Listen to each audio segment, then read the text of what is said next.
Life is complex. Join us for the simple gifts of wisdom, love, and delight in the written word. Evangeline, A Tale of Acadie by Henry Wadsworth Longfellow. Book 1, Part 2. Now had the season returned, when the nights grow colder and longer, and the retreating sun the sign of the scorpion enters. Birds of passage sailed through the leaden air from the ice-bound, desolate northern bays to the shores of tropical islands. Harvests were gathered in, and wild with the winds of September wrestled the trees of the forests, as Jacob of old with the angel. All the signs foretold a winter long and inclement. Bees, with prophetic instinct of want, had hoarded their honey till the hives overflowed, and the Indian hunters asserted cold would the winter be, for thick was the fur of the foxes. Such was the advent of autumn. Then followed that beautiful season, called by the pious Acadian peasants the summer of all saints. Filled was the air with a dreamy and magical light, and the landscape lay as if new created in all the freshness of childhood. Peace seemed to reign upon the earth, and the restless heart of the ocean was for a moment consoled. All sounds were in harmony blended. Voices of children at play, the crowing of cocks in the farmyards, whir of wings in the drowsy air, and the cooing of pigeons. All were subdued and low as the murmurs of love, and the great sun looked with the eye of love through the golden vapors around him, while arrayed in its robes of russet and scarlet and yellow, bright with the sheen of the dew, each glittering tree of the forest flashed like the plane tree the Persian adored with mantles and jewels. Now recommenced the reign of rest and affection and stillness. Day with its burden and heat had departed, and twilight descending brought back the evening star to the sky, and the herds to the homestead. Pawing the ground they came, and resting their necks on each other, and with their nostrils distended inhaling the freshness of evening. Foremost, bearing the bell, Evangeline's beautiful heifer, proud of her snow-white hide and the ribbon that waved from her collar, quietly paced and slow, as if conscious of human affection. Then came the shepherd back with his bleating flocks from the seaside, where was their favorite pasture. Behind them followed the watchdog, patient, full of importance, and grand in the pride of his instinct, walking from side to side with a lordly air, and superbly waving his bushy tail, and urging forward the stragglers. Regent of flocks was he, when the shepherds slept, their protector, when from the forest at night through the starry silence the wolves howled. Late with the rising moon returned the wains from the marshes, laden with briny hay that filled the air with its odor.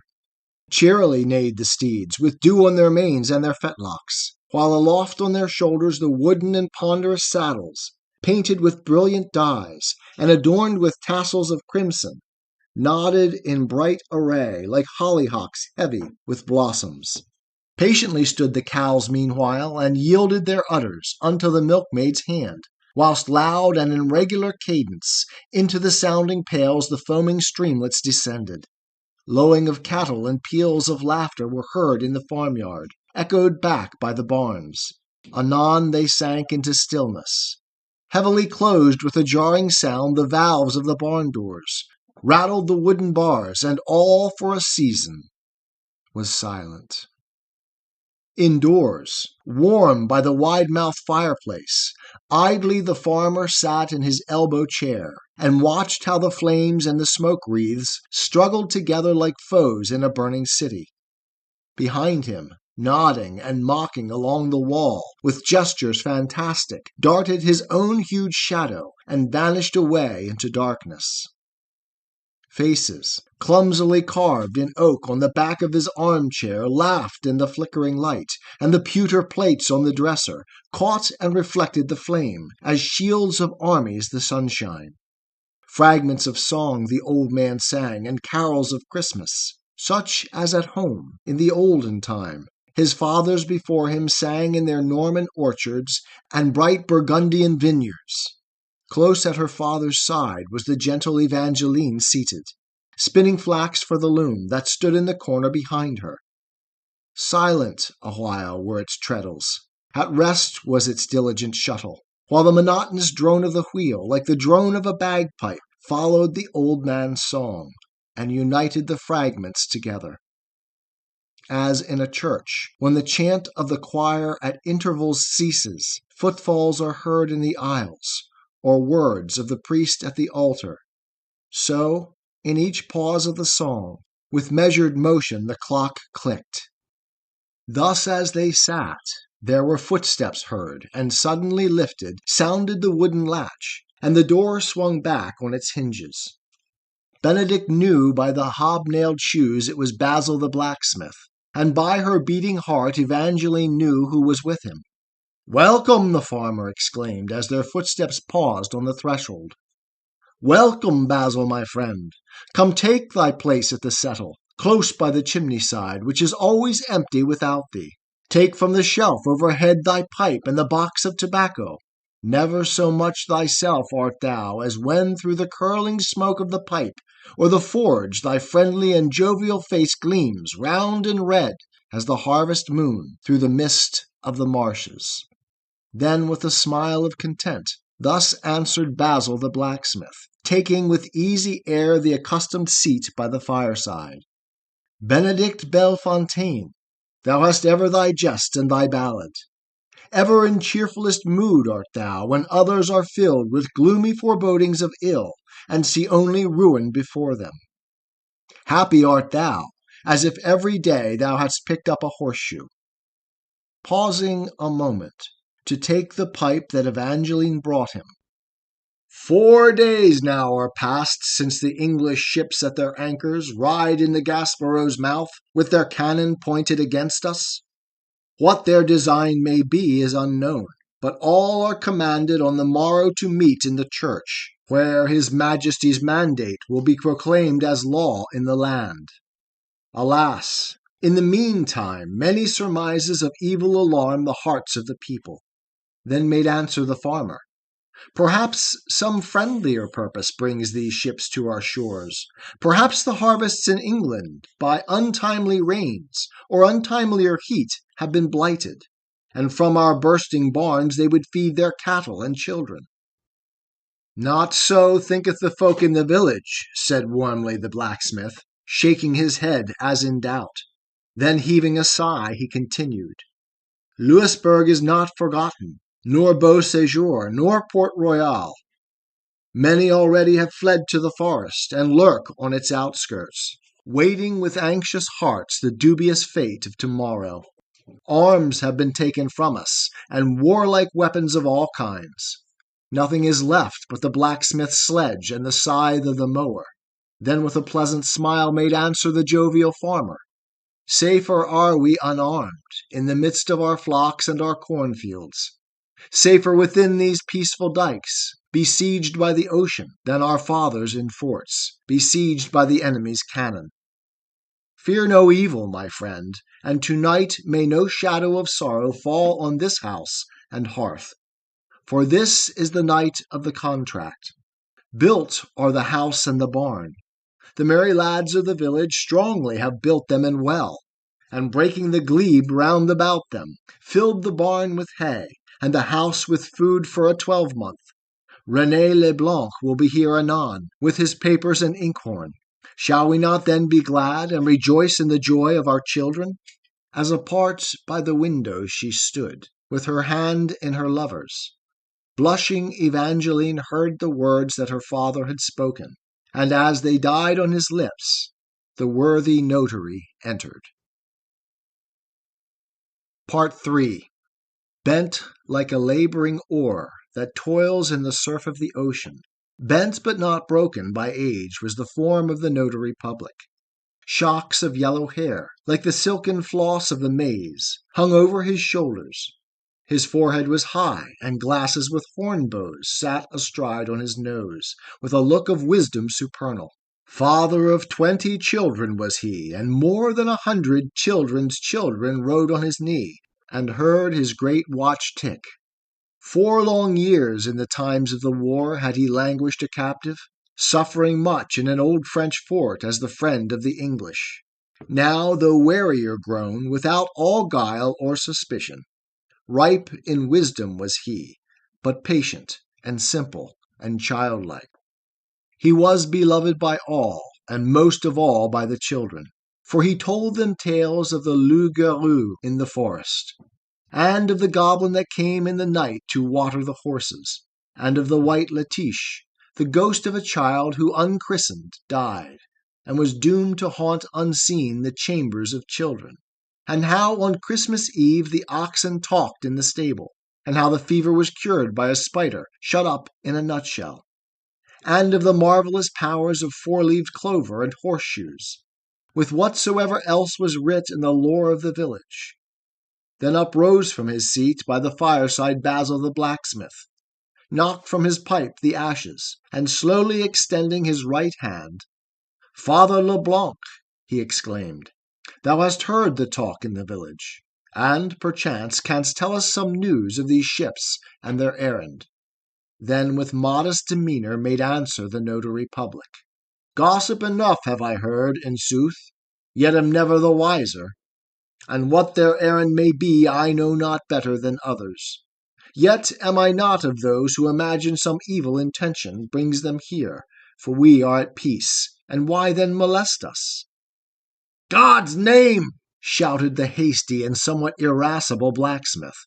"Must we in all things look for the how and the why and the wherefore? Daily injustice is done, and might is the right of the strongest." But without heeding his warmth, continued the notary public, "Man is unjust, but God is just, and finally justice triumphs. And well I remember a story that often consoled me, when as a captive I lay in the old French fort at Port Royal. This was the old man's favorite tale, and he loved to repeat it when his neighbors complained that any injustice was done them. Once in an ancient city, whose name I no longer remember, raised aloft on a column, a brazen statue of justice stood in the public square, upholding the scales in its left hand, and in its right a sword, as an emblem that justice presided over the laws of the land and the hearts and homes of the people. Even the birds had built their nests in the scales of the balance, having no fear of the sword that flashed in the sunshine above them. But in the course of time the laws of the land were corrupted. Might took the place of right, and the weak were oppressed, and the mighty ruled with an iron rod. Then it chanced in a nobleman's palace that a necklace of pearls was lost, and ere long a suspicion fell on an orphan girl who lived as maid in the household. She, after form of trial condemned to die on the scaffold, patiently met her doom at the foot of the statue of justice. As to her Father in heaven her innocent spirit ascended, lo, o'er the city a tempest rose, and the bolts of the thunder smote the statue of bronze, and hurled in wrath from its left hand down on the pavement below the clattering scales of the balance. And in the hollow thereof was found the nest of a magpie, into whose clay-built walls the necklace of pearls was inwoven. Silenced, but not convinced, when the story was ended, the blacksmith stood like a man who fain would speak, but findeth no language. All his thoughts were congealed into lines on his face, as the vapors freeze in fantastic shapes on the window panes in the winter. Then Evangeline lighted the brazen lamp on the table, filled, till it overflowed, the pewter tankard with home-brewed nut-brown ale that was famed for its strength in the village of Grandpré, while from his pocket the notary drew his papers and inkhorn, wrote with a steady hand the date and the age of the parties, naming the dower of the bride in flocks of sheep and in cattle. Orderly all things proceeded, and duly and well were completed, and the great seal of the law was set like a sun on the margin. Then from his leathern pouch the farmer threw on the table 3 times the old man's fee in solid pieces of silver. And the notary rising, and blessing the bride and the bridegroom, lifted aloft the tankard of ale, and drank to their welfare. Wiping the foam from his lip, he solemnly bowed and departed, while in silence the others sat and mused by the fireside, till Evangeline brought the draught-board out of its corner. Soon was the game begun. In friendly contention the old men laughed at each lucky hit or unsuccessful maneuver, laughed when a man was crowned or a breach was made in the king row. Meanwhile, apart, in the twilight gloom of a window's embrasure, sat the lovers, and whispered together, beholding the moon rise over the pallid sea and the silvery mist of the meadows. Silently, one by one, in the infinite meadows of heaven, blossomed the lovely stars, the forget-me-nots of the angels. Thus passed the evening away. Anon the bell from the belfry rang out the hour of 9, the village curfew, and straightway rose the guests and departed, and silence reigned in the household. Many a farewell word and sweet good night on the doorstep lingered long in Evangeline's heart, and filled it with gladness. Carefully then were covered the embers that glowed on the hearthstone, and on the oaken stairs resounded the tread of the farmer. Soon with a soundless step the foot of Evangeline followed. Up the staircase moved a luminous space in the darkness, lighted less by the lamp than the shining face of the maiden. Silent she passed through the hall, and entered the door of her chamber. Simple that chamber was, with its curtains of white and its clothes-press, ample and high, on whose spacious shelves were carefully folded linen and woolen stuffs, by the hand of Evangeline woven. This was the precious dower she would bring to her husband in marriage, better than flocks and herds, being proofs of her skill as a housewife. Soon she extinguished her lamp, for the mellow and radiant moonlight streamed through the windows and lighted the room, till the heart of the maiden swelled and obeyed its power, like the tremulous tides of the ocean. Ah, she was fair, exceeding fair to behold, as she stood with naked snow-white feet on the gleaming floor of her chamber. Little she dreamed that below, among the trees of the orchard, waited her lover and watched for the gleam of her lamp and her shadow. Yet were her thoughts of him, and at times a feeling of sadness passed o'er her soul, as the sailing shade of clouds in the moonlight flitted across the floor and darkened the room for a moment. And as she gazed from the window, she saw serenely the moon pass forth from the folds of a cloud, and one star follow her footsteps, as out of Abraham's tent young Ishmael wandered with Hagar. 'Tis the gift to be simple. 'Tis the gift to be free. 'Tis the gift to come down where we ought to be. And when we find ourselves in the place just right, 'twill be in the valley of love and delight. When true simplicity is gained, to bow and to bend, we will not be ashamed.